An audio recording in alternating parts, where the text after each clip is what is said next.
Hello friends, today's video is made up of over 20 of my favorite home decor projects.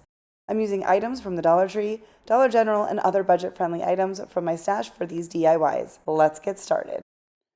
First up, I have this piece from the Dollar Tree. I picked this up, I think, last year, but I wouldn't be surprised to see them again this year, or anything similar that you could pick up at another store would work just fine. But I just wanted to give it a little bit of a facelift. So I am stippling on some white paint mixed with baking soda. This gives a really fun texture. I've heard people talk about the salt wash, which is a paint additive which works similarly to baking soda, but it's specifically designed for this purpose. But I don't have it, so I'm just using baking soda. Now, I will say that this got a little bit messy because I'm trying to stipple it in between all of the little openings of the letters. So when I was shoving the paintbrush in those areas, it was splattering a little bit. So just, protect your space. I was able to clean it up. This baking soda, comes up pretty easy. But I'm just going to go a little bit thicker on the front, but I am covering the insides here. And then for the bottom, I just did like a plain white paint because I didn't want the texture to disrupt how it stood up on its own. But look at that texture. I love this. So to pull out that texture that we've just added, we're going to use a little bit of brown paint. I've been saying lately in my videos that I've been working through my craft stash, and so that's what I'm doing. And I just pulled out whatever brown paint I had. I think it might have been burnt umber. And I use a chippy brush with just a little bit of paint on there, not much. And when I went over it, it really pulled out that texture. And then I also highlighted the edges. And then I did on these sides pieces here, tops and sides, I did a little bit of it. I didn't worry about it as much, but I did want to get some coverage on that as well. And then I went in with some Mod Podge and I did a really thick coat here. I did this to help make the baking soda not rub off or chip off. I don't know if it would, but just to be sure. And I did use a hard coat Mod Podge because I had that on hand. If I didn't have that on hand, I would just use a regular matte or glossy finish, whatever you like. But I love how this came out. Super simple little facelift on this piece, but it does give it a whole new look. And I was thrilled with how that one came out. We're going to start by taking the chalkboard tag from Dollar Tree. I only had one left in my pack, but that's all I needed. We're going to take off the little hanger here. We're not going to be using that. We're going to use some twine later on. And I wanted to paint this white. So I'm using my chippy brush, even though I knew that that would give more texture, but I didn't want the heavier brush strokes of a different paintbrush. And I did have to do a couple coats in this, being careful because as it is painted, it gets wet and it's cardboard, so you need to let it dry and not get it too saturated. But overall, I ended up liking the look of painting this white, even though you can see a little bit of the black through it. Once that was dry, I pulled out these black and white floral stickers that I had in my stash from some event I went to that had kind of a crafting element to it. But you could use some rub-on transfers or even a stencil, which is what I thought about doing. But I love this black and white, but I didn't want it to be quite as crisp as a black and white. So I went over this with some like beige paint that I had mixed up for another project. And first I was like, thought it was too heavy in places and was wiping it off. And then I ended up really, really liking this look. So I just kind of kept going over it. Not too heavy on the paintbrush, but I went quite heavy until I had the desired look. We're going to set that tag aside for just a moment. And I'm going to take some jute twine and I'm just going to wrap the end of it with tape to give me a point to thread my beads here. Sorry for the lighting here. I had a little of sun peeking through my blinds, but I'm going to just use beads I had on hand. Pretty sure the square ones, I know the square ones came from a beaded garland from Dollar Tree, and the white ones were ones that I already had on hand from another beaded garland that I took apart and used. And then I have tassels already made up from previous projects. So I went through and pulled out one in the coordinating twine. I used a little tool to spread open the opening here just so that I could thread my twine through it. And then I had a little piece that was on there from when I had attached this twine somewhere else. So I clipped that off, or snipped that off rather, and tied that on real good in a double knot. And then I'm going to take the twine and thread it up just a couple of those beads to help just keep it secure. You could also put a dab of hot glue on the top of the knot, and then I trimmed that down. I'm taking the other end of our twine and we're going to thread that through our little tag, and this is just going to be the other side of our beaded garland. Once again, I'm going to double knot that and feed that up into our beaded garland, and just a couple, and that just helps kind of secure it. But I love how this came out. I thought it was really pretty. I was really happy with painting over the sticker just to kind of fade it down a little bit, but let me know what you think about it. I've got this rectangular plastic tray from the Dollar Tree, and we're going to start by putting some little feet on it. I'm just going to use some wood beads. There's lots of different things you could use for the feet, but I had some pretty good sized beads and decided to go with it. I'm just using hot glue, but feel free to use like an E6000 or super glue gel if you want a more secure glue. I left this in here because I don't know why. I guess I was afraid of burning myself and I dropped it and I was trying to wipe off all of the glue and apply more, and then I dropped it again. I was like, oh my word. But we got it on there. Just make sure to press them down. Give the glue just a second to, solidify before you let go so that you have a nice tight bond. But like I said, feel free to use another glue if you're looking to make sure something is, going to hold it even better. But I'm not too worried. See, look, it dropped it again. Third time. Oh my goodness. I struggled. I don't know why I was on the bus, but we got it done. So we got our feet on here. And I wasn't sure. I originally wanted to spray paint, but I didn't have time to spray paint. So I thought maybe a layer of Mod Podge on the top because it was like a glossy coating, that maybe that would help. And I'm going to show you in a minute. I don't know if the Mod Podge was the problem or if it was just a surface I was painting on. But luckily, I was going for farmhouse, rustic look here, so it all worked out.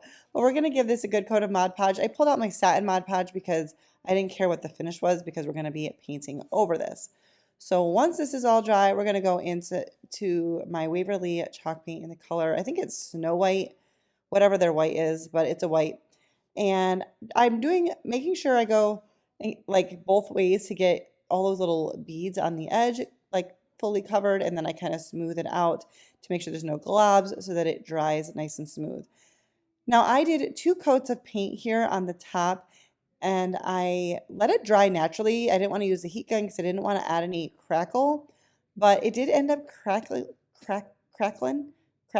on its own. I'll show you that in just a second.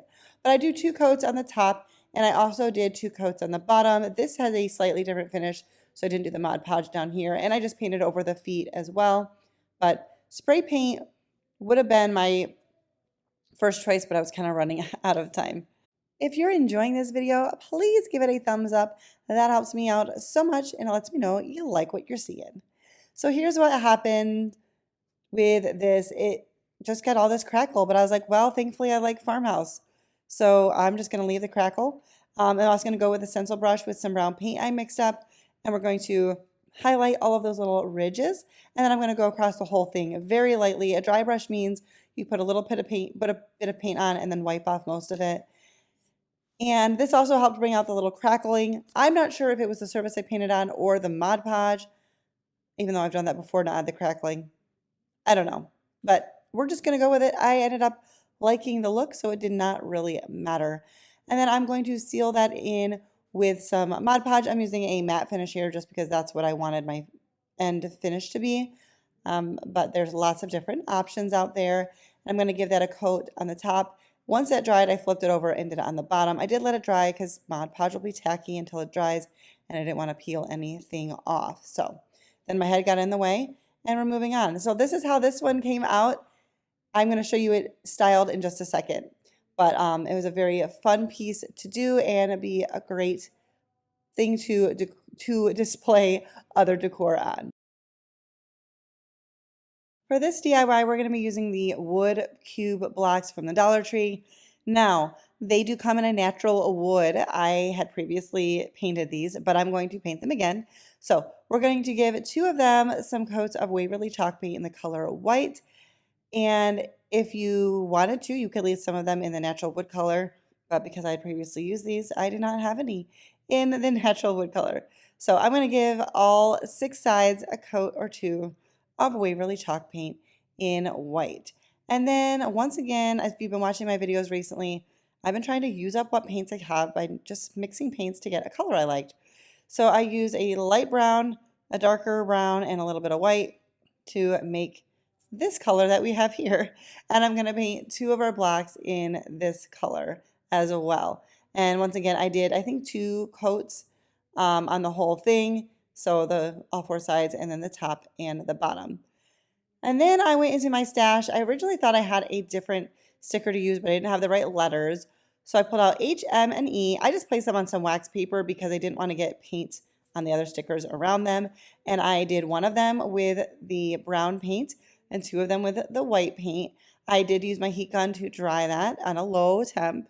And I did ended up doing about 3 coats on this because they had the black outline on them. These stickers are from the Dollar Tree. I have painted stickers many times, and it's very handy to just know that you can paint stickers if you were not aware of that. A great way to get something in the colors that you want them to be. All right, moving back to the wood blocks. They are dry now, so I'm going to distress them a little bit. I'm going to mainly just do the edges and the corners. When I distressed the white ones, because they had already previously been white, the sanding didn't reveal as much as the brown ones or the tan ones, whatever. But if I just painted over the wood color would have come out here, but that's okay. We're going to sand it, rough it up, distress it a little bit, just because that is the look that I like. And then we're going to start applying our stickers. And I decided to use some Mod Podge just to help them stick a little bit because of this whole process. I was going to be handling them, and some of the sticky might come off. So anyway, so here's what happens sometimes when you paint the stickers. There's a little bit of paint hanging over the edges. So I'm just gently with the edge of my fingernail or the end of a paintbrush or a little metal piece, whatever you've got, to just kind of tap off the excess paint. And then I'm just going to put some Mod Podge down to help get a better, it to stick a little bit better. And then I went over a top coat, which I wanted to do, but I should have waited and just pressed these down more to get all of the air bubbles out. I made it work, but I would recommend just pressing them down really good, giving them a minute to kind of stick down, and then go over with the Mod Podge just to seal it in and seal in that paint that is on top of the stickers. And I'm just lining my blocks up next to each other to make sure that they are, fairly even, fairly, straight across. I apologize if you can hear some background noise. My neighbor has been mowing for like at least an hour or 2. So that is happening, and my husband is upstairs working on music. Okay, for the O of this, I'm going to be using these burlap flower stickers. They're just showing you, there's 2 different kinds from Dollar Tree. They come with this little white sticky dot on the back, but that just kind of came off easily. So I hot glued it, but I apparently wasn't recording, so I was just kind of showing you all of that. And then I thought it'd be nice to kind of highlight the center of the flower. So I went in with some white paint and just carefully painted over the center of the flower. And that is it for this one. I love how this came out. It's a little bit of a shadow there. I was having a little trouble with my lighting, but let me know what you think of this one. Of course, you can do more colors if you wanted, but for this DIY, I wanted to go more neutral. For this DIY, we're going to use some more Dollar Tree items. This little chalkboard house from Dollar Tree, and these wood sticker letters were from Dollar Tree. You can get these at other craft stores as well. I've only seen these like once, but I snagged them up when I had them, and the only ones I had left were hello and sunshine. And I was like, well, hello, sunshine. That's cute. I like that. So I'm just going to give them a coat of paint. I'm once again using white just because I wanted to have some more contrast in this DIY. So I'm trying to not go, my head gets in the way always, but I'm trying to not go too heavy with the paint because I didn't want paint kind of gathering in all of the little grooves, but I will show you what to do if that happens, because it did happen just a little bit for me. But they are a sticker, so they're staying in place, and I'm just lightly going over them with our white paint. I only did 1 coat. It took the paint really well because they're wood. So we're going to let that dry, and then we're going to put together our little sign. I decided to do my floral arrangement first because I was trying to figure out the placement for my words. So I wanted to put some greenery. So I'm just cutting down scraps. I have bags of just scraps of greenery, and I just save them for my crafting because sometimes you just need a little bit. So I'm using some hot glue to attach down a couple pieces of this greenery. I don't know where it's from. Most of my greenery is either from Walmart or Dollar Tree. It could be from something else. I don't know. But a lot of it is usually from Dollar Tree. So we're just going to add on a couple of little pieces here. And then I have this bow. This is a raffia bow, which you could easily make yourself. This I had from a pack I purchased from Hobby Lobby. And it originally came with a little button on it, but it had fallen off of this one. But we're going to add our own. I have a little container of buttons from the Dollar Tree, and they're mostly black, but there's some brown ones. And I just kind of went through them all to find, I wasn't sure if I wanted to do a bigger one, a little one, a black one, a brown one. Anyways, I went through until I found one that I liked that kind of hit the spot for me. And I just thought that would be a fun little extra detail. So once again, with some hot glue, and really hold these down for the greenery, the bow, hold them down until the glue starts to set so it doesn't just pop it back up. As I'm holding it down, I'm picking off all of the hot glue strings, trimming off little straggler pieces and whatnot, but hold that down real good. And then for the little words here, there was a couple little places where some paint had kind of gathered, and I'm just showing you, I'm using just my little pointy tool here. My little hook tool from Dollar Tree has gone missing. I think I'm gonna have to replace it because I still can't find it. But we got that all cleaned up. I didn't end up using any hot glue, but feel free to use some hot glue or super glue gel if you want some additional adhesive. But the stickers on this was pretty good, and I just placed them where I thought it looked good. And I thought this cute little sign was sweet. The Hello Sunshine kind of reminds me of like spring and summer, but the colors, of course, are neutral. So I think you could really have it anytime. And I thought it was just a sweet little sign. I wanted to show you how I was displaying them together. I had a candle that I just had on hand. I also tried placing these all on the sign together, which is definitely an option. But anyways, just wanted to give you some ideas with that. This first DIY, I had this glass bottle. Pretty sure I picked this up from Walmart on clearance a while ago. And I was like, I'm sure I can get this label off. So I ended up not filming all of this, but I first tried scraping it and it was not coming off at all. So what I ended up doing was soaking a paper towel in vinegar, and apparently I didn't film that, put it in a Ziploc baggie and let it sit. Now I ended up letting this sit for like weeks because I moved on to other projects. So in turn, the lid got rusty, which ended up working out for my rustic vibe. But this really only would have taken like probably 24 hours. So I am going to just carefully take this out to not get like rust and all the things everywhere. Take the lid off. We will just leave that as is. And as you can see, at first it's like, okay, did anything happen here? But I used just this like little scraper tool that you would use to like scrape stuff off of your dishes. And it just came off, no problem. And this tool is not going to scratch the glass either. And so the vinegar worked really, really good for this label. And I was very excited because that just gave me a clean slate for a farmhouse piece. So once I had the label off, I did clean the whole outside with some rubbing alcohol to just make sure there was no residue, there was no fingerprints or anything like that. And then I'm just using some tools that I had on hand to keep this bottle from rolling. And then I have a piece of vinyl that was given to me by a friend, which is awesome because I don't have a vinyl cutting machine. And I'm just going to put this on, my head's going to get in the way, but we're going to put this on, doing my best to center it. And I thought that this little vinyl piece will look really pretty with like an initial in the middle. And so that's what I'm going to do. You could also stencil on the same type of thing with paint. So if you don't have any vinyl. And then I'm using a pair of tweezers. I love using those for applying stickers. And this is just a poster sticker from the Dollar Tree in there. I think it might be in like their school / like office area. And that's it. I ended up not Mod Podging the vinyl or the sticker, but you can if you want.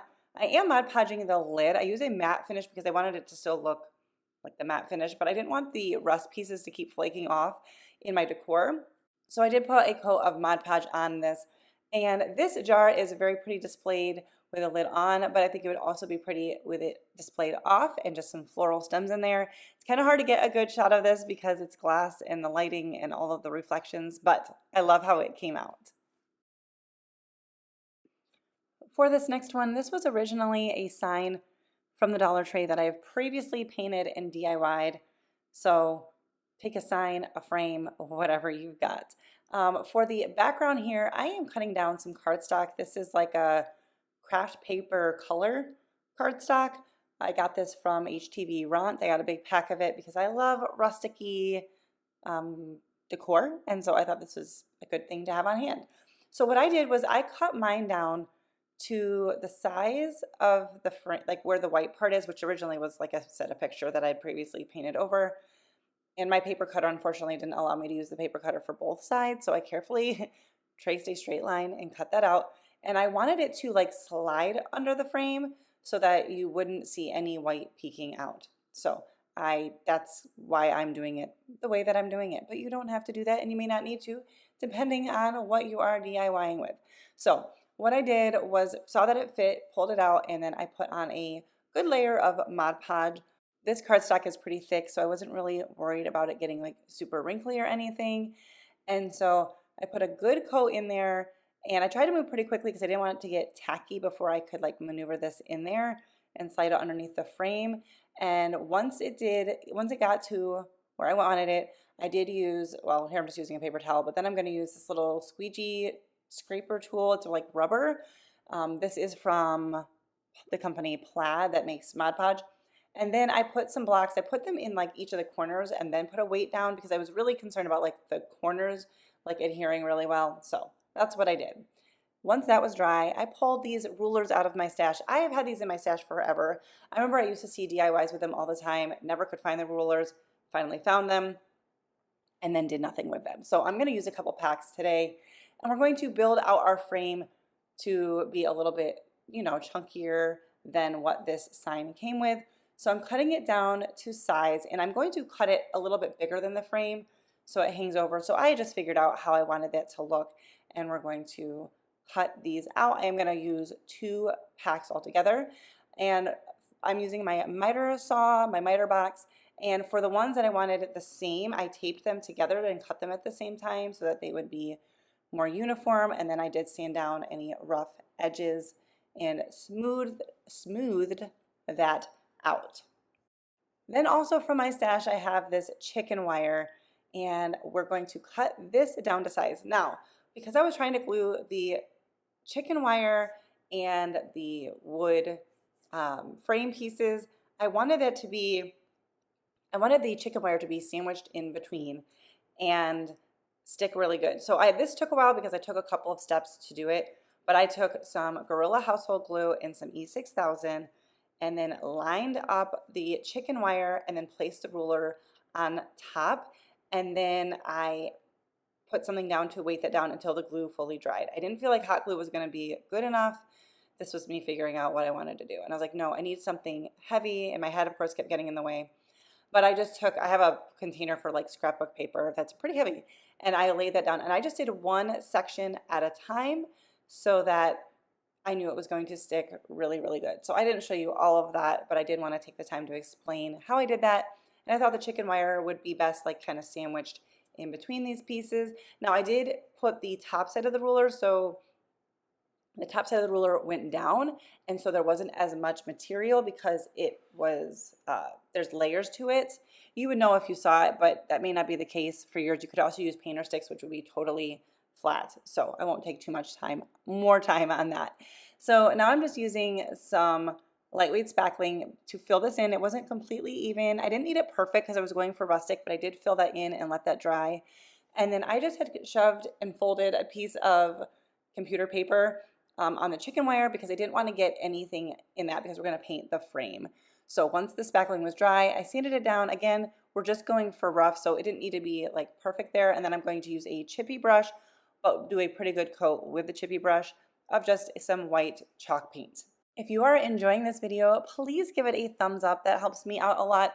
It lets me know that you're enjoying my video, but also that kind of positive, well, really any engagement, lets YouTube know that people are enjoying it, and it makes them more likely to share my video with other viewers, so that helps me out so much. Also, subscribe if you're new. If you're not subscribed, I share budget-friendly DIYs on this channel.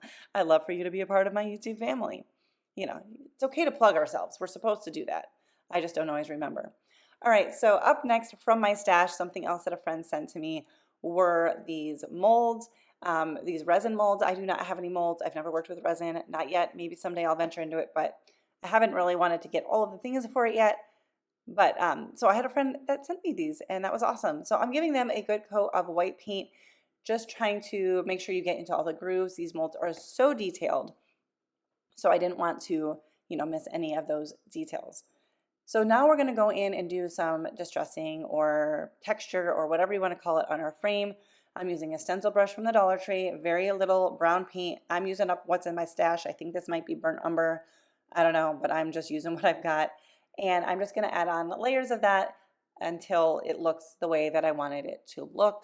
I didn't want a flat white frame. So that's just my personal preference. And then we're going to go in with that stencil brush and go over these molds. And I probably should have put some clear wax on this first. That might have made it easier to wipe off, but it ended up working out just fine. But I would recommend that if you're trying this. And I think I knew that. I just, forgot when I was in the middle of it. So I'm just using a little bit of paint. Try not to go too heavy, and then I can go back. But I just wanted to bring out all of those details. And I wanted to do it with just brown because I was going for a more rustic farmhouse, like a neutral feel, but you of course can add in color wherever you want. You do yours DIYs to fit your style, but I just kind of kept going and building on it until I liked the way it looked. Missed a couple letters there. Okay, everything is dry. Pulling out my paper here, and now this part here, I'm going to take you on a tiny little journey. I was like, how am I going to glue this? I needed them to adhere, and the chicken wire was going to bounce up. So I'm going to explain it to you and then show you as little of this as possible. I took some popsicle sticks and I used a combination of the Gorilla household glue and some hot glue. And I'm attaching a piece of a popsicle stick underneath the chicken wire so that it would have something to grab onto of more, like without the chicken wire being in the way as much.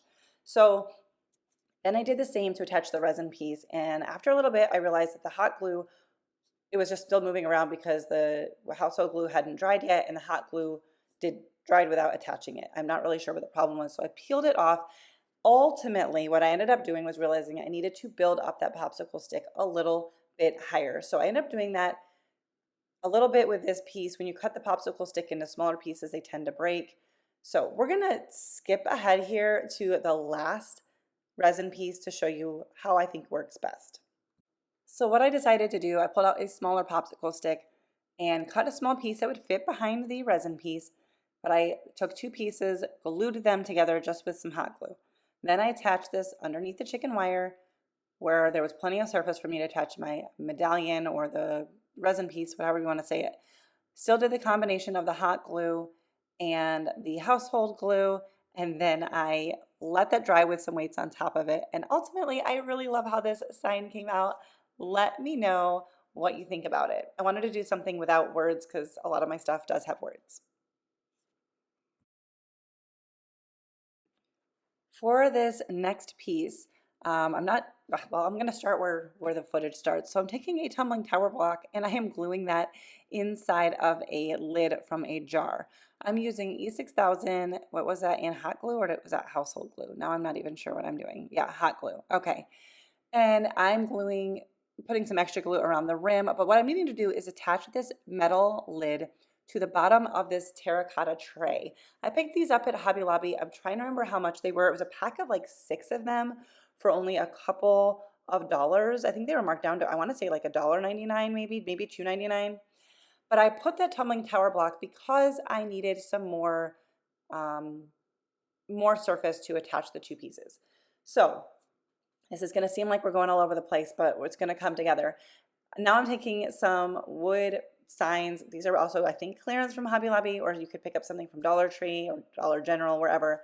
Sanding them down, and we're going to attach these two pieces. What we're making is some candlesticks. And I love the big, beautiful candlesticks, but they can be pretty pricey, and I thought it would be fun to try to make my own. So for this, I'm going to use some household glue and some wood glue. With these materials, I probably should have just skipped the hot glue because it did create a little bit of a gap, but we will fix that. And I'm weighting them down, letting them dry. And then I'm taking some pieces outside to my garage to spray paint. Those little pieces of tape are to block off the places where I'm going to need to glue things, and I should have done that more precisely, but I didn't. I just kind of estimated, so I had to go back and do some touch-up paint later. But we're going to give all of these pieces a base coat of white spray paint. I did a matte finish, and then we're going to go in with some Waverly chalk paint in the color white.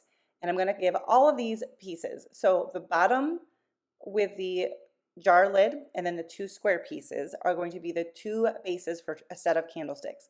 And then I have those terracotta trays, and each of those are going to be the tops to my candlesticks with some spindles in between. It's all going to make sense here in just a minute. But I wanted to have the finish of the chalk paint, but I just thought that the porous materials might do better with a base of spray paint. So now I'm showing you that there was some gaps there from the hot glue where it just wasn't super tight fit. So I went in some white with some lightweight spackling, and I'm going to smear that all in there. Now, I may have been able to avoid that if I had not used hot glue, but I think I still would have needed it on this round piece. So once again, I'm just smushing that in there, letting that dry, and I should have done that before I did it, a coat of paint, but hindsight's 20/20. And then I was trying to sand off the excess spackling, but I didn't want to peel off any of this paint, especially on this material, this terracotta and the metal. So I just was very, very careful to only sand right where there was some chunks of the spackling. I hope it's all making sense. Hopefully seeing it explains it more than what my words can do. So once I had all of those gaps cleaned up, I went in and did one more coat of the white chalk paint. Probably wouldn't have taken so many coats if I had, done that in a different order. But, I have these ideas in my head, but making them come to life, sometimes I figure that part out as it goes. So I just like to show you guys the real life. This is what we call the creative process. That is how we justify and explain our mistakes. It's part of the creative process. So now we're going to move on to the spindles. This was in my stash, and I am sanding them down, and they just were a little bit, they needed to be smoothed out. They weren't perfectly smooth, that's not what I was going for, but I just also wanted to clean them up. So I'm sanding them down just pretty lightly. I tried to do wrap the sandpaper around the top part of the spindles, and then it just kind of shredded, but it's okay. I did the best I could. We got them cleaned up was the main thing. So once I sanded it down, I did wipe it down with a baby wipe, and then I let it dry because obviously the wood got a little wet from the baby wipe, and we're going to just let that dry. Now I'm going to stain these spindles with some antique wax by Waverly. I'm getting to the bottom of my bottle. I've told you, crafting my stash, using up everything I got. And this might have been easier to use with a paintbrush and then wipe it off with a baby wipe because I was trying to get in all of the little grooves on the spindle, but it's okay. Either way, it happened. And, in the end, that is all that really matters, is that it happened. Now, these candlesticks, I'm going to be using my battery-operated flameless candles. So I'm not super worried about, how stable it is, although it did end up being very stable. I'm going to show you the process for that as well. But if you have all wood pieces, you could also just drill a hole, screw it in, do all of that. But that's not what I had. And I was going with what I could find that I either had on hand or that was super budget friendly. And when I found those terracotta pieces, they were very budget friendly. So that's what we went with.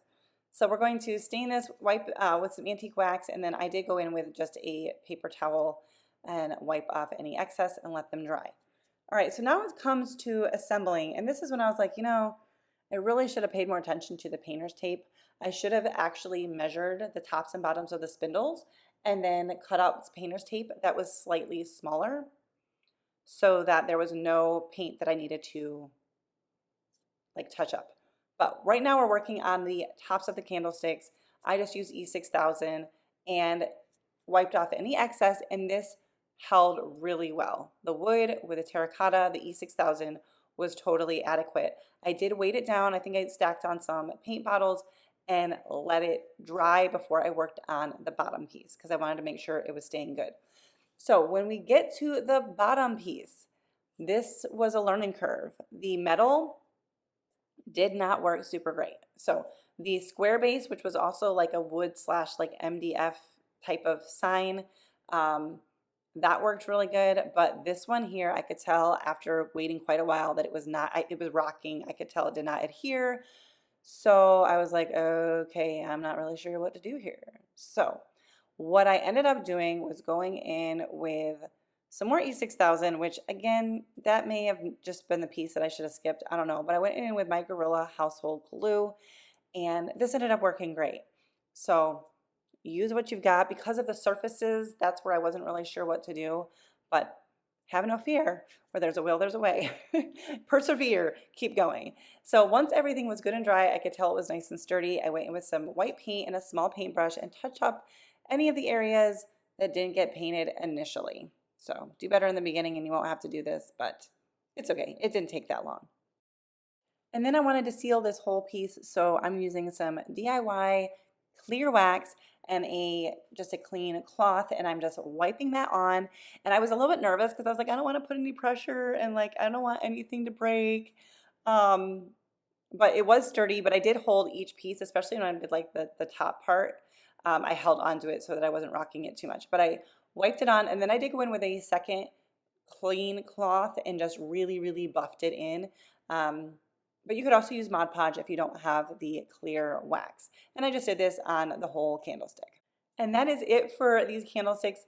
Once again, I had a hard time with the filming because there was lots of shadows, but I was so happy with how these came out.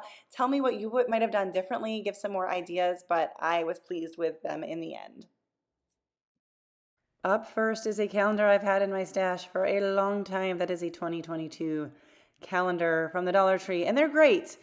But sometimes I think the images are great, but I don't know what to do with them. So we're finally using this one. I'm using the cover, which is nice because it's a little bit thicker, but I am doing the painstakingly time-consuming task of fussy cutting out this wreath, but it was worth it.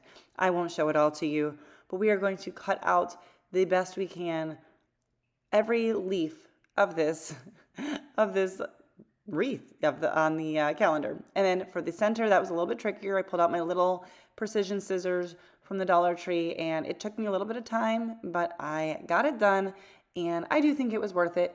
It's not hard. It just takes time and a little bit of patience.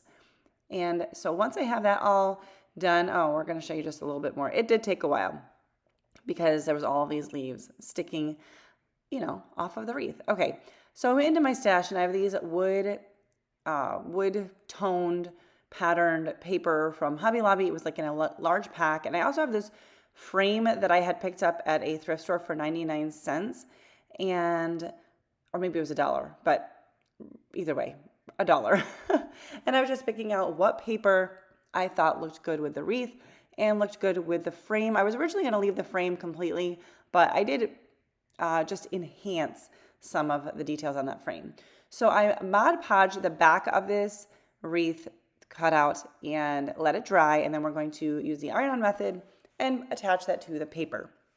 Now, you just place a piece of parchment paper and take an iron. I have a mini heat press from HTV Romp, but you can use your household iron just with no steam on a low temp, and it will reactivate the Mod Podge, and you'll get a nice adherence. But you can also go ahead and just use a glue stick or some Mod Podge by itself and just put it down.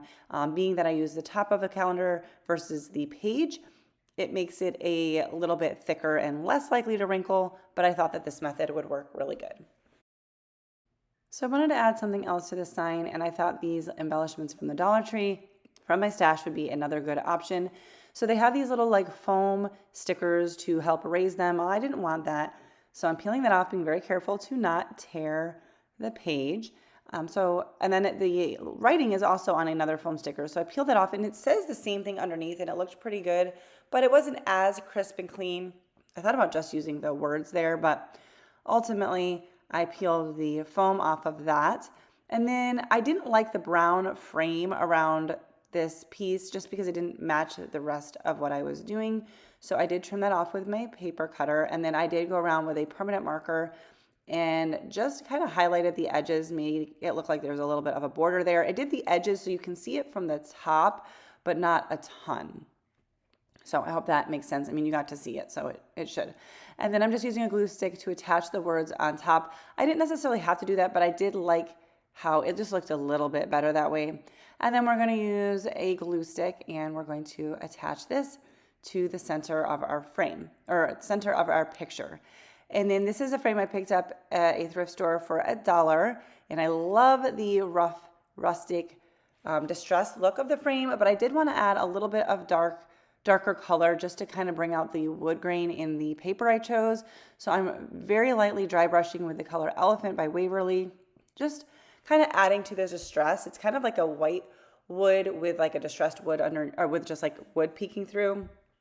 But anyways, I distressed it a little bit more. And then I realized for some reason I just thought this paper was the same size as the frame, and it's not. So I just had to trim off a little bit from each side because I had already centered the wreath. So I had to just, I could have just traced the glass, but ultimately I ultimately did use the back of the frame to trace it. I couldn't use my paper cutter for the long ends because it wouldn't fit in my paper cutter. Anyways, we're going to trim that down to size and get that into our frame. And that is it for this one. It was a great way to use up things that have been in my stash for a very long time. Here's a look at the frame and just kind of the enhancement that I did with the elephant paint. And I thought this was a really nice sign. It could also be hung on the wall. I'll probably just put it on a shelf somewhere though. Let me know what you think. Up next from my stash, I have these terracotta saucers and a spindle. I previously had made some candlesticks, so we're going to do that again, but this one is going to be a bit different. The terracotta saucers, I think, came from Hobby Lobby in a pack of like 6 of them, I think, so a pretty good size pack. And then the spindles from my stash from a friend. So we're going to start by sanding that down just to clean that up. I'm going to wipe it down with a baby wipe. I'm also trying to sand down the edges and make that nice and flat. So I'm going to use some Gorilla household glue. This is good for wood. It's also good for like paper. It's good for ceramics. So I was hoping that it would work really good for, even though terracotta, I don't know that classifies as ceramic, but we're going to do some of the Gorilla wood glue and then some hot glue just to help hold it in place immediately. And I'm just being very gentle so it doesn't like shift. And I'm wiping that with my finger so that like there's not a bunch of excess glue oozing out, and trying to do it in a way that my arm is not blocking the camera. Okay. So I'm going to flip it over just to make sure I can get it centered, and I did put a bottle of paint on there to weight it down while the glue dried. Now, ultimately, one side did not glue super well, and so I had to do it a couple of times. I'm just going to peel off the hot glue, and we're going to do it again.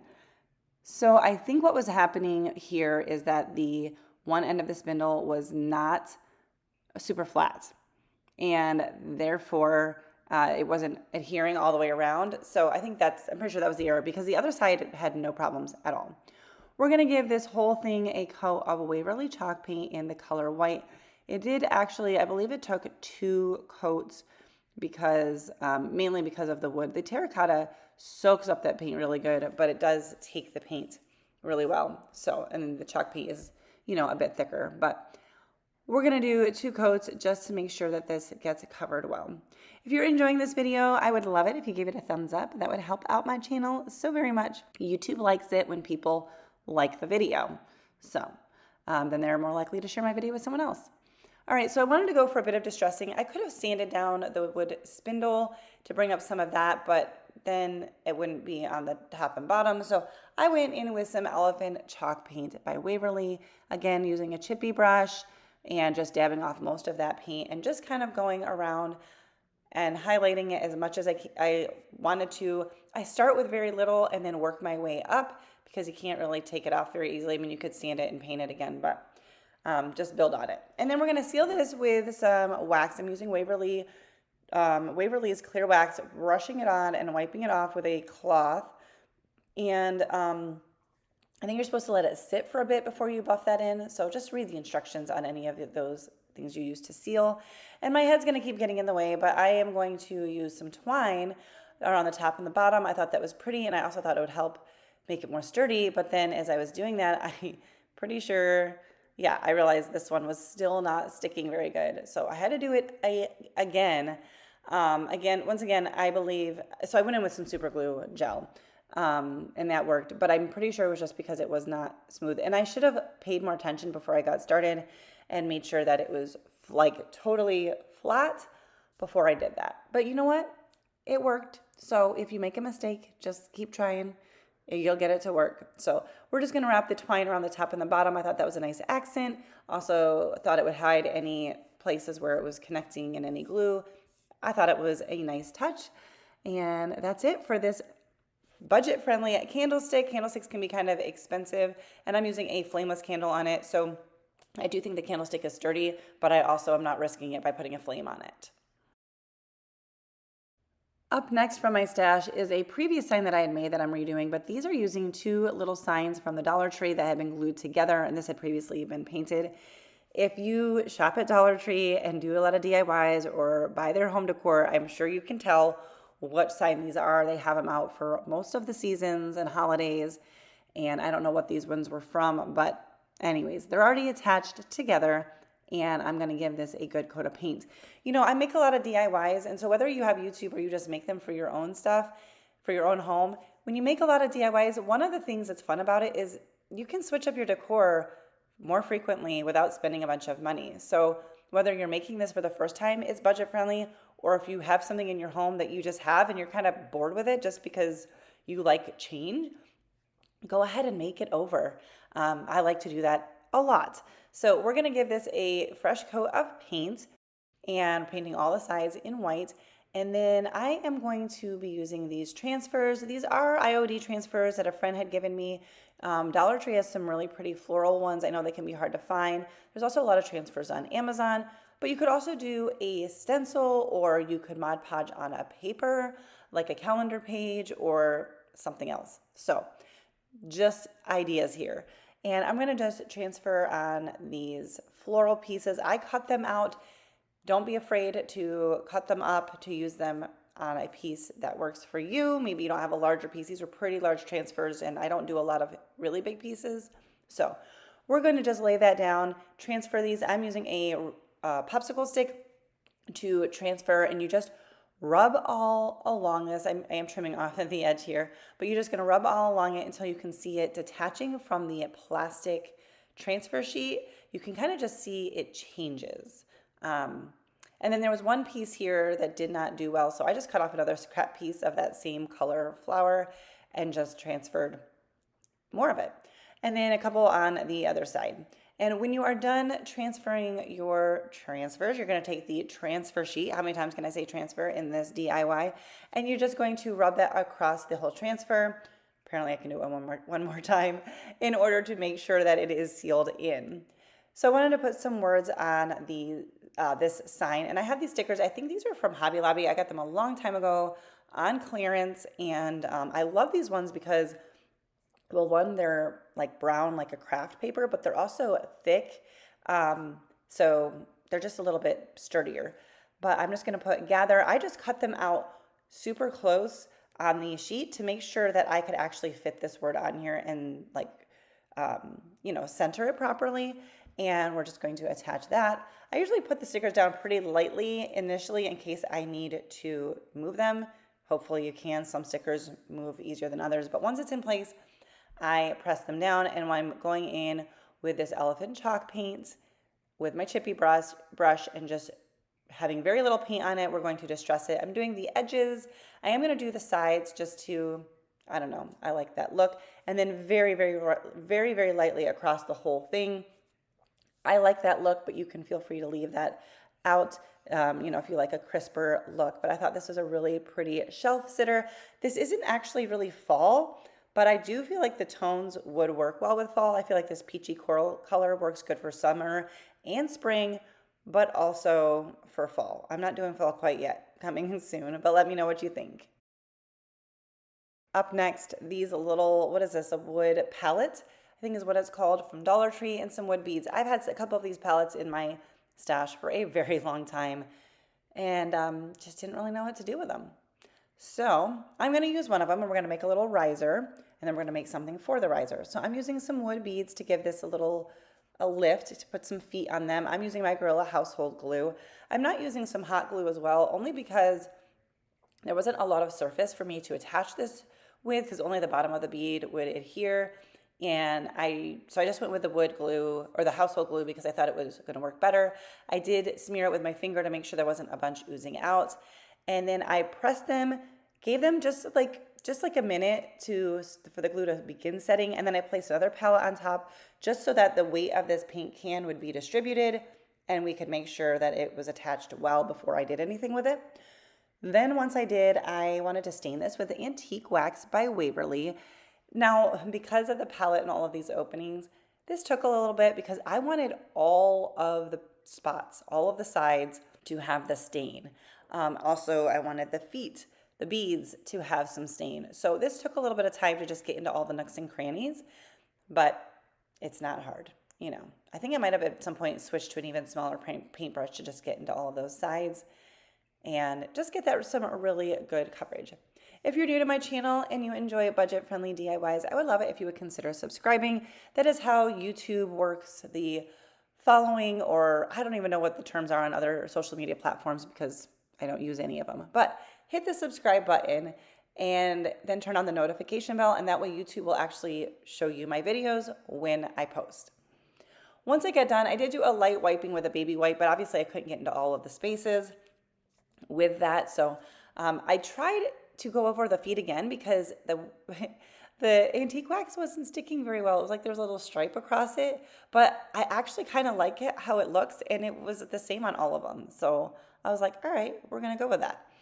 I wanted to add another detail. So I have this lace ribbon from the Dollar Tree, and I'm going to glue this around the perimeter, kind of like hanging down. This is a little bit more of an elegant touch to farmhouse, but I still feel like the neutral tones is farmhouse. I'm not sure the terminology. I was recently reading, because I always don't know what words to use on my titles and my videos. I don't want to be misleading. So I was looking at descriptions of all of these different styles, and depending on where you read, they all have different descriptions. And then a lot of the different styles have similar characteristics, like natural elements, neutral tones, those kinds of things fall into several different categories. So I'm sticking with farmhouse because I don't know, that's what makes sense to me. Anyways, I thought this was a cute touch. It kind of just added a nice little feminine touch to the more plain rustic, just wood stained look of the riser. So I just put a little bit of glue around the top of it. There wasn't a lot of surface to adhere that to. Anyways, now we're going to make ourselves, I saw this idea and I thought it was so cute. It was just an image I came across. It wasn't from a particular person. And I have this piece of burlap from the Dollar Tree in a jar from, I don't know, some food that I bought, or maybe a canned jelly that someone gave me. I don't know. I like to save jars. I love this shorter round one. I think works perfect for this. And we're just going to cut out a piece of burlap. I'm just measuring it with my fingers here. And then I had a couple pieces of the burlap that were fraying, so I pulled them out, and we're going to use that to tie this up. So I'm just gathering it. It's more of a bunchy burlap sack style. I took a couple of the strands from the burlap itself to tie this up. You could also just use a piece of twine or a piece of ribbon, but I'm going to keep this super simple. So I know this itself isn't much of a DIY, but I thought it was really cute, and maybe just using stuff that you already have on hand. So a simple knot here is going to do it for this one. Just a little knot. It's not the tightest thing in the world, but it's holding absolutely fine. It's been done for a few days and it's just sitting on a shelf, so it's working. We're going to trim off the burlap just a little bit so that it's a little bit more in order, and then trim off the piece that I tied it on with. And then I just have some scraps of greens. Is this, I know what this is. What is this called? This type of greenery? I feel like it's a type of eucalyptus. I know it's not the big eucalyptus. Anyways, it's just some scraps that I had in my stash. And I love how this one came out, and I set that on the little riser.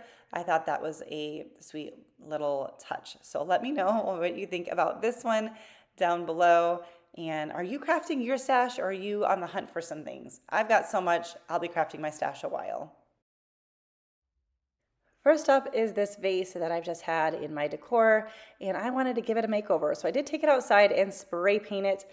I didn't do a super great job. It's very hot, very humid, so I spray painted it and then brought it inside to dry. And now I'm going to go in with this Burnt Umber by HTV Ront. It's an acrylic paint, so you can see it's not a super great coverage, but we're going to go on a little journey with this vase. It took me a little bit to get the look that I was going for. This vase, I think I might have picked up at Hobby Lobby, but they've got actually things pretty similar to this at the Dollar Tree, and vases can be found very easily at thrift stores. So find a vase or one that's in your stash that you just maybe haven't used in a while. Anyways, you saw I dried it with my heat gun so that I could put it down on the bottom, and I'm just going to cover all of this with brown. I'm not looking for a deep, dark coverage. Then I have Serenity Blue by Rust-Oleum, and I'm going to give this 2 good coats of that, making sure I cover all of the bumps and texture of the vase without any clumping of the paint. My clever idea here, it was something that was handy. Put my scissors inside so that I could paint the whole thing. Didn't want to keep letting like half of it dry so I could set it down, and I still eventually had to do that because obviously I didn't want to stand there holding up scissors. But yeah, we're just going to give this a couple of coats. I had found an idea. I just come across like different vintage vases or farmhouse, and I've seen these looks with this pretty blue, which I have this big container of paint that needs to be used, and like some brown that peeks through for like an old age look. So that's what I was going for. So once that blue paint was all dry, I just did a light sanding over the ridges and like kind of on the mouth or top of the vase. And I wanted to pull out the brown, but some of it went down to the glass, and I just wasn't really liking this overall look. So I went in with a tiny brush and some antique wax, and I went over not all of the little knobs on the vase, but a lot of them. And then I also did a couple sporadic spots. You saw I did one there on the top of the vase, and then I did some just throughout the whole thing. Like I said, I had this idea in my head of some images, and then of course I went back to find the image again, and I couldn't find it. But it's supposed to like look weathered and worn, and I wanted it to look naturally weathered and worn, you know. So I did this, I let that dry, and then I was like, okay, the brown, I like it, but it's not quite what I'm going for. So I went with a chippy brush and did a dry brush of like just tiniest bit of paint. You can see I'm dabbing it on a paper towel, and just went back in with that Serenity Blue across it to dull it down a little bit and just make it look more natural. So this may have not been the best method, I don't know, but this is what I did, and overall it did work. And then I'm using my Waverly clear wax. I have grown to love and appreciate the DIY brand. This is definitely very different in texture, but I have it and it's in my stash and I want to use it up. And it does work. So I'm brushing it on, and then once again, because I need to do the top and the bottom, you know, I had to kind of deal with it all at once. But I think what you're supposed to do is brush this on, let it sit, and then buff it out. I actually think, I could be wrong, I think you're actually supposed to even wait like a day. But here I am using an old clean t-shirt rag, and I'm just going to brush that on all over. And then I did leave it for a little bit, and then I came back here and just kind of like buffed it out, and that just to help seal in the paint, and it does give it a really nice finish. And I loved how this little vase came out, just something I already had in my stash. I put a little bit of greenery in it, and even though it took me a while to get the desired look, I did get it. Let me know what you think down in the comments below. I love this Serenity Blue. I think it's such a pretty color. I have this home sign. Now, I believe this, or no, I do know this definitely came from Dollar Tree, and I had previously made it over. I don't remember. I think the base was wood and the letters were metal, and I previously painted it, and there was something over the O. But, you know, I'm just going through my stash and refreshing some things. And so I'm going to go over this with a couple of coats of Silver Lining by Waverly. It's a really pretty light gray, and I knew what I was going to be doing with this overall, and so I wanted, that color just made sense to me. So we're going to paint this whole thing, and I did do the edges and the back side too, just to make sure that it just looked nice and finished. And I taped off the bottom that was already painted white, and I liked that, although I do think I went back in and gave it a quick coat of white paint in the end just to freshen it up. I don't think I even showed that, but you can take lots of different signs from the Dollar Tree or clearance finds, thrift stores, or just, I love to take stuff that I've had in my house for a while and I'm just bored with it, you know? All right, so I was showing you these stamps here from Dollar Tree were something I had considered doing, but instead I'm using these transfers. These are rub-on transfers from the Dollar Tree, and I'm just pulling out all of the little floral greenery pieces. I love these little tiny scissors. They're also from the Dollar Tree.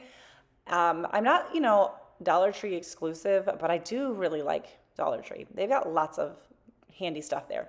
So, and then I had some more random scraps of rub-on transfers, but these transfers here are all from the Dollar Tree.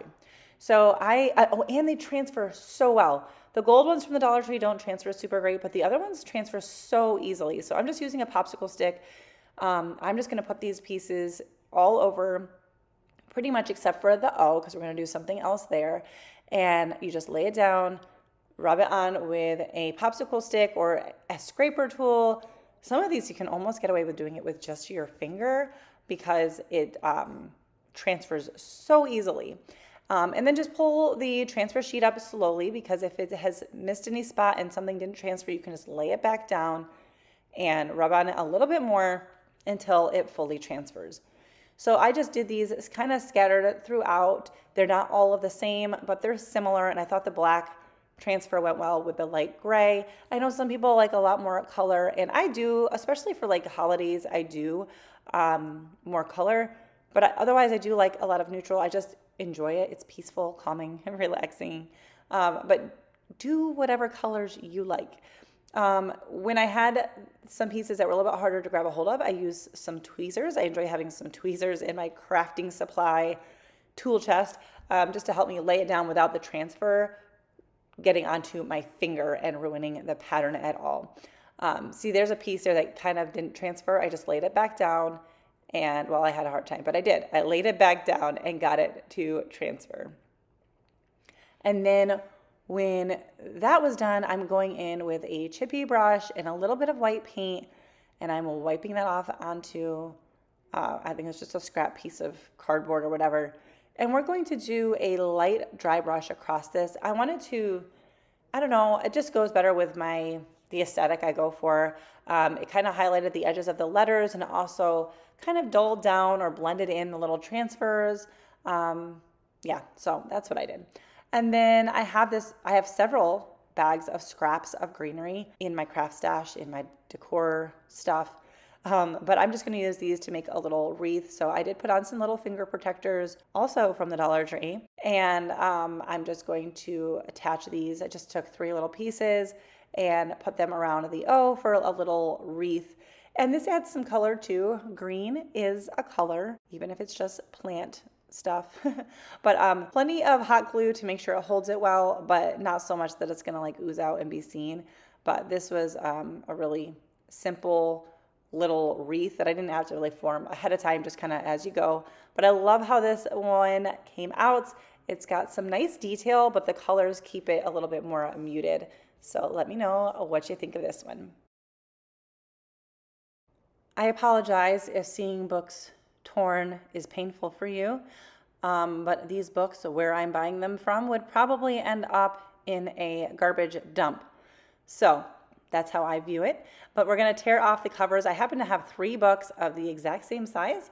You don't necessarily have to have that, but they're the exact same book. So the first one, I struggled a little bit getting the cover off, and I wanted to get it off the binding too. So I'm using my little finger sander that was gifted to me for my birthday, which was a little while ago, but nonetheless, I did get that. And I'm sanding it off. Of course, then the blue was like spreading, and that was kind of a mistake, like the blue ink. So I did end up going with a little piece of sandpaper just to get rid of that blue color. And but just going down, just be gentle so you don't totally tear the book up. We want to keep it all intact. And we're going to do that. I did find for the next one, I tried grabbing the cover and one page, and that came off a little bit easier. I'm not actually struggling. Like, it's not hard to pull that off. I was just trying to take my time to do it well. So if it looked like I was struggling, I wasn't. So just a little bit of a light sanding to get some of that glue off and smooth off the binding. And I'm going to do that for all 3 books for this one. And then we're going to just use some hot glue to glue the 3 of them together. Now, this isn't going to be like the most solid thing, because we're literally just gluing one page to one page, but it will give a semblance of like holding it together. Just make sure that when you do that, you make sure they're lined up. There's not going to be a lot of, give and take there. I suppose if you had to redo it, you could just tear off another page, right? But just using some hot glue to attach these. Now, I've also seen where people Mod Podge across the pages to try to help them all stick together on the edges, but I did not do that. So we've got ourselves a little book stack here, and I wanted to hold these together with a rubber band to make this easier, but my rubber bands were like not quite big enough, and I broke 2 of them and really hurt myself. So I was like, forget it, 1 rubber band's enough. So I'm just using whatever I had around to help hold it up. I will hold it with my hands too, but I am going to give a light coat of white paint on the bindings of the books. You don't necessarily have to do that. I think the transfers that I'm using probably would have transferred anyway, but this is what I decided to do. I did go back in because some paint had got in between the books, and I wanted it to still look like, 3 separate books. So I'm just using my little crooked Cricut tool. It's actually a Dollar Tree version, and I just scraped that in between and got that paint off there. And then on the top page and the bottom page of the stack, we're going to give a good coat of Mod Podge, and then we're going to just let that dry. We're going to do the iron-on method. Now, some pages or some books will have a blank page on top, which is great, and you could just totally leave that.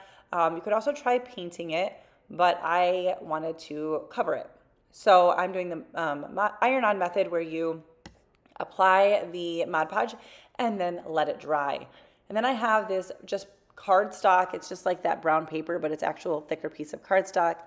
And I cut it down pretty good to size, lined up at least 2 of the edges, put on some parchment paper, and I'm using my mini heat press to iron that on. And the heat reactivates the Mod Podge, and you get a really smooth, good adherence as long as you make sure that Mod Podge went to all the edges of the page. And I'm just going to do that until it is fully attached all the way around. If you don't have a mini heat press or one of these little handy irons, you can use your household iron. Just make sure there's no steam in it. I did that for a while until I got myself one of these. HTV Ront is the brand. They sent me one and I love it. So yeah, we're going to do that to both sides. I don't actually think I'm going to take you through that whole process because it's the same thing. Once that was done, I did let it dry for a second, just cool for a second to make sure that the glue wasn't still, or the Mod Podge wasn't still like activated, because you're reactivating it. And then I'm using my little finger sander to sand down away from the book. I kind of creased it here first, any of the excess that hung over, and then I'm just going to sand it off. It took a little bit of effort because this is cardstock, not just like a thin paper, but it worked great. And then that was just the front and back of my book stack. And then for the binding or the ends of the book, I have this rub-on transfer. This is one that a friend shared with me from IOD. I'm trimming off the excess because I didn't want it to accidentally fold over onto the front and back. These are beautiful transfers that also transfer very easily. And you just, I'm using a popsicle stick, rub it on, and then peel it off. It really is that simple. Occasionally you'll find some rub-on transfers that don't transfer well, but these ones are super great. I had one little bud that matched this flower that I wanted to add on there. I'll show you that in a second. And then for just the front of the book, you're not going to be able to see this super great, but I thought it was a nice touch in case it was seen. And it's just a little bouquet of greenery or bunch of greenery. And I did it on 2 of the corners. Immediately wipe that stamp off with a baby wipe or a wet paper towel. Then we're going to go in for not a final touch, one of our final touches with a tiny bit of antique wax on a chippy brush and just add a little distressing over that transfer there. Sorry, I was losing my words. And then this will help hold it together if I want to stand it up, which I will probably stand this up in my decor. But also I just like the touch of the twine. So I'm just going to wrap that around. I don't know, I think I did like 5 times, but whatever you want. And I tied it in a simple knot in the front. No bow. We're just keeping it simple. You could add some greenery there if you want to lay down the book, but I wanted this book stack to be, to stand up. I'm going to show it to you just on a shelf, kind of by itself, just because where I actually want to decorate it with is probably going to be harder to film, but there is it laying down and it also standing up. Let me know what you think about this. So I pulled this out from my stash, this little tag. I think I got it on clearance at Hobby Lobby. Pulled the twine out, and we're going to fill in the hole using some lightweight spackling, and then we're also going to take care of the print on this disc as well. I just went through my stash to see what I could find. Now this is indented, so I'm sanding it down, and then ultimately I'm going to fill it with some lightweight spackling. I had this image of these little black urns. I found several different options here on Pinterest, lots of stores, Home Depot, Walmart, Amazon, private stores. Anyways, this is what we're going to try to make a mini version of. So I'm filling in, I couldn't really sand it down, so I'm just filling in with some lightweight spackling where the writing was. And then once that's all dry, we're going to sand that down, and it's just going to be a plain circle. So just wanted to give you that thought or idea in case, just to know how different ways you can use the items that you have on hand.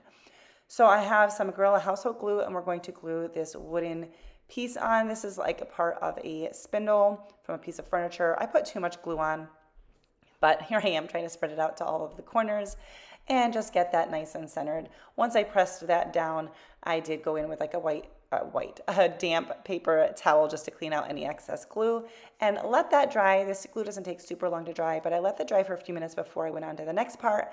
And I had this plastic planter. I believe it's from the Dollar Tree. It came in a pack of several. I've had this one remaining one in my stash for a long time. And the household glue didn't work great on this. I tried, but it came off very easily. So I ended up going in with some hot glue, and that did the trick. Once I had all three pieces well attached, I have this little urn. Now it doesn't look like what I showed you in those images because I need to take it out and give it a good coat of spray paint. So I gave this 2 coats of just a flat black spray paint. You could also hand paint it if you wanted, but I felt like this just gave a better look and it was great. So this is how it came out, all finished. I just threw a little bit of greenery in the top, but I thought this was a nice little farmhouse looking piece of decor. Up next, this framed canvas came from Dollar General. I got it on clearance. I don't know what the original price is, but you can certainly use a lot of different things from Dollar Tree, thrift stores, wherever that are similar to this. So I did like this. It has a nice thick wood frame and a canvas in the back that comes out really easily. So we're going to pop our little canvas out, and I wanted to stain or make a faux stain for the wood frame.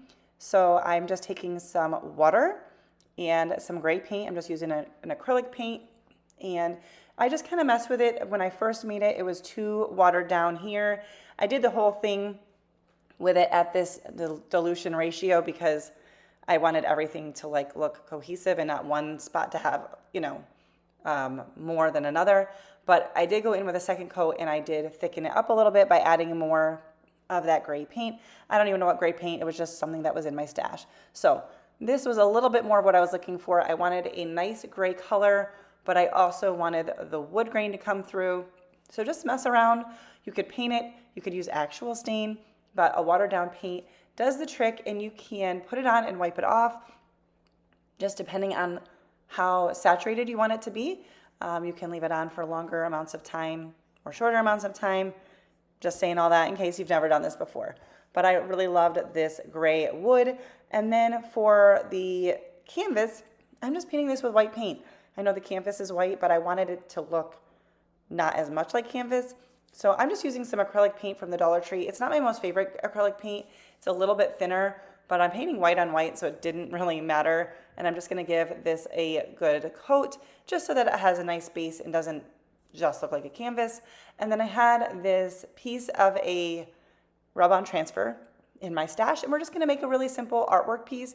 You could also print off something like a free image off of the internet and frame that. You could take another image that you found maybe in a Dollar Tree canvas or something like that and cut that down and put it inside of a frame.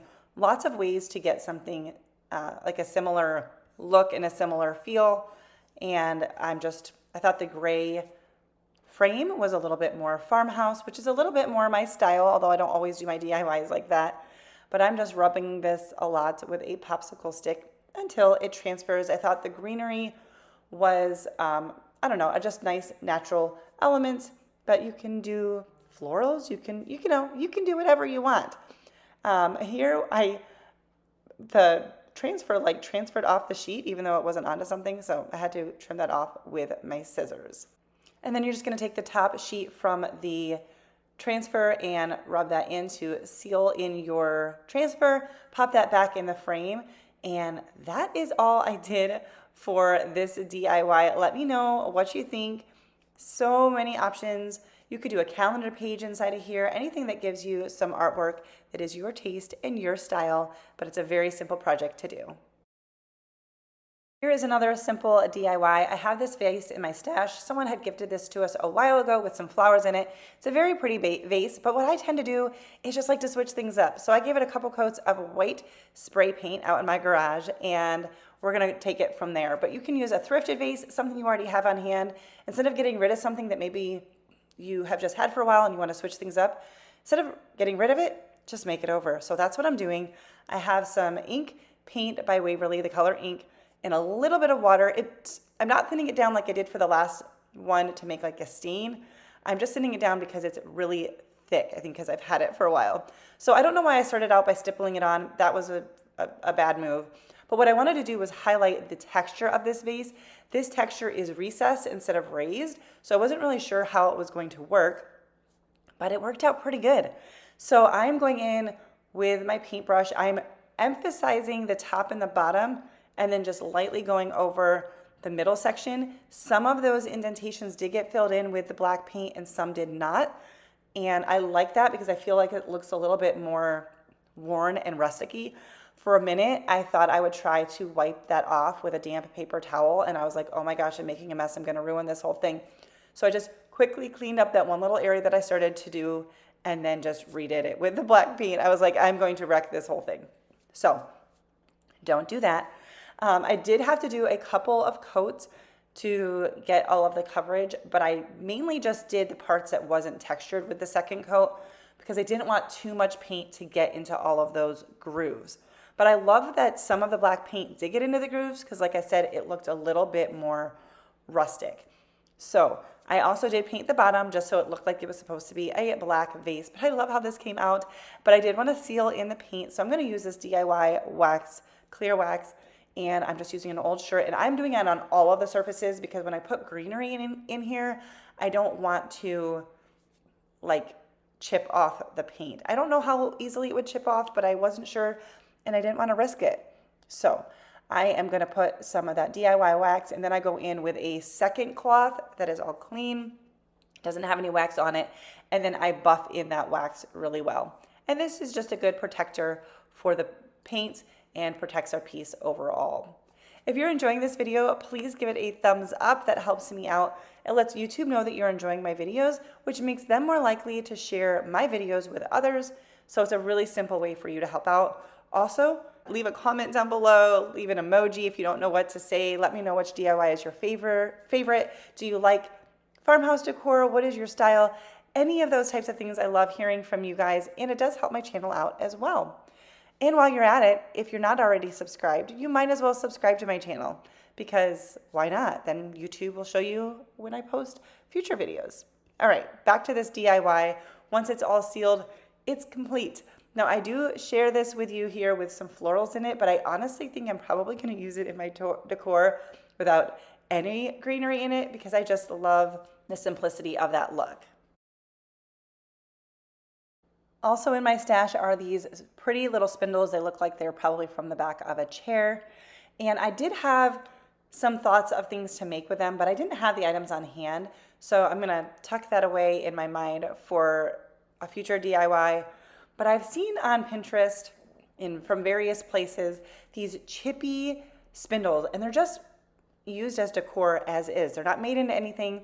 So I thought I would give that a try. So I'm using a white candle and I'm just rubbing wax across the spindle. I did previously like clean off the spindle and all that to make sure there was no oils and grease and whatever on it. And then I don't know if this actually helps, but I was reading somewhere about rubbing the wax in to the piece. I've not done that before, but yeah, I don't know. I was trying some new methods in this process.